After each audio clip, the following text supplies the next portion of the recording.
নমস্কাৰ মৰমৰ ছাত্ৰ ছাত্ৰীসকল পুনৰবাৰ সকলোকে আমাৰ গেব এডুকেশ্যন চেনেলটোলৈ স্বাগতম জনাইছোঁ।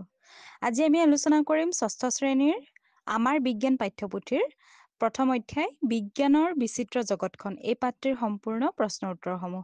গতিকে তোমালোকে ভিডিঅ'টো সম্পূৰ্ণকৈ শেষলৈকে চাই যাবা। এতিয়া চাওঁ আহা আমি প্ৰশ্ন উত্তৰসমূহ। প্ৰথমে আছে খালী ঠাই পূৰ কৰা।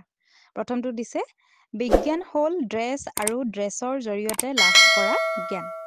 এতিয়া ইয়াত লিখিবা বিজ্ঞান হ'ল পৰ্যবেক্ষণ আৰু পৰীক্ষাৰ জৰিয়তে লাভ কৰা জ্ঞান। খটো চোৱা পৰ্যবেক্ষণ, ড্ৰেছ আৰু পৰীক্ষা এই পৰ্যায়কেইটাৰ সমষ্টিয়েই হ'ব বিজ্ঞানসন্মত পদ্ধতি। ইয়াৰ ড্ৰেছত হ'ব আনুমানিক সিদ্ধান্ত। তাৰপিছতে গটো দিছে ড্ৰেছৰ বাবে আমি খাদ্য খাওঁ। ইয়াত হ'ব উত্তৰত বৃদ্ধিৰ বাবে আমি খাদ্য খাওঁ।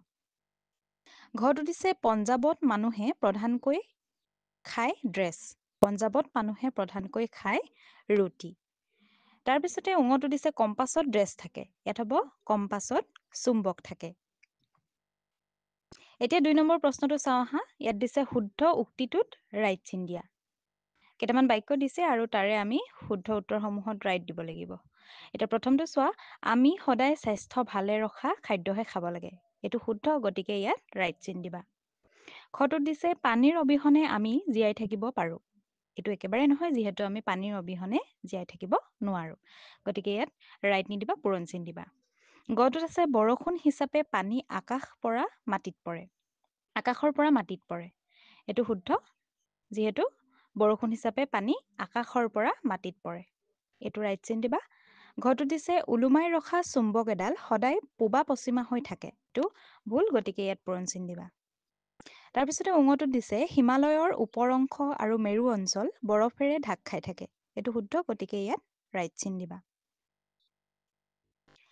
তাৰপিছতে ৩ নম্বৰ প্ৰশ্নটোত দিছে চমু উত্তৰ দিয়া। প্ৰথমটো হৈছে মহাকাশচাৰীয়ে মহাকাশত পৃথিৱীখনক কিহৰ নিচিনা দেখে? উত্তৰ লিখিবা মহাকাশচাৰীয়ে মহাকাশত পৃথিৱীখনক এটা নীলা মাৰ্বলৰ নিচিনা দেখে। খটোত দিছে কম্পাছৰ মূল বস্তু কি? উত্তৰ লিখিবা কম্পাছৰ মূল বস্তু হৈছে চুম্বক।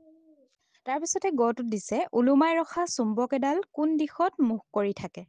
উত্তৰ লিখিবা ওলোমাই ৰখা চুম্বক এডাল সদায় উত্তৰ দক্ষিণ দিশত মুখ কৰি থাকে।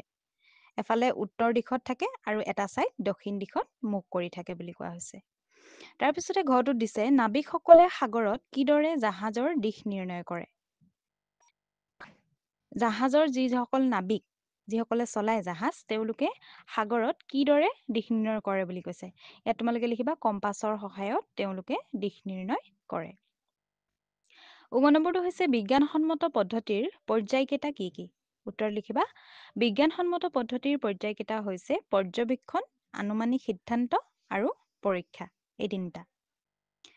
ইয়াৰ পিছতে ৪ নম্বৰ প্ৰশ্নটোত দিছে শুদ্ধ উত্তৰৰ গোলটো সম্পূৰ্ণকৈ পূৰ কৰা। ইয়াত এটা প্ৰশ্ন দিছে আৰু তলত অপশ্যন দিয়া আছে, তাৰে যোনটো শুদ্ধ হয় আমি কাষৰ গোলকেইটা পূৰ কৰিব লাগে। এতিয়া প্ৰথমটো দিছে উইলবাৰ ৰাইট আৰু অৰভিলি ৰাইটে তলৰ কোনবিধ আৱিষ্কাৰ কৰিছিল? ইয়াৰ শুদ্ধ উত্তৰটো হ'ব উৰাজাহাজ। ইয়াত এ অপশ্যনটো তোমালোকে গোল কৰি দিবা। তাৰপিছতে ২ নম্বৰটো দিছে তলৰ কোনটো কামত কম্পাছ যন্ত্ৰ ব্যৱহাৰ কৰা হয়? ইয়াৰ উত্তৰটো হ'ব নাম্বাৰ এটো দিশ নিৰ্ণয়ৰ কামত। ইয়াতো তোমালোকে নাম্বাৰ এটোত গোল কৰিবা। গতিকে এইখিনিয়ে আছিল তোমালোকৰ আজিৰ অধ্যায়টোৰ প্ৰশ্নৰ উত্তৰসমূহ। ছাত্ৰ ছাত্ৰীসকল, ইয়াৰ উপৰিও যদি তোমালোকে অন্য ছাবজেক্টসমূহৰ কুৱেশ্যন আনচাৰসমূহ বিচাৰিছা তেন্তে আমাৰ চেনেলত দিয়া আছে, তোমালোকে চাব পাৰিবা।